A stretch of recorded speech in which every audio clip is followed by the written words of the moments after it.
Hi, this is David and Kelly, and welcome to our home.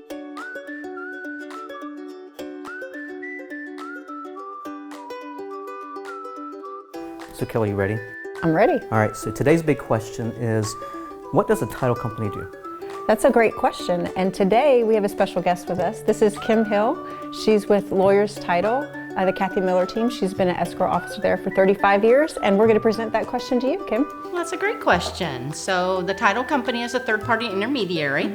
So we basically coordinate the transaction with all the parties involved. And then, of course, our main role is to issue the actual title insurance. And the title insurance is what ensures to lender and owner that everything's been done properly to convey the title properly. That's awesome. I know that Lawyers Title is their rock star title company, and I use them on every transaction I can get. So we thank you for that. Thank Yeah, you. Kim, that's a lot of good information. Well, thank you for joining us. If you have a topic for our next big question, feel free to leave a comment down below, and we'd love to hear your feedback. Well, thanks for joining, and stay tuned for the next big question. See ya.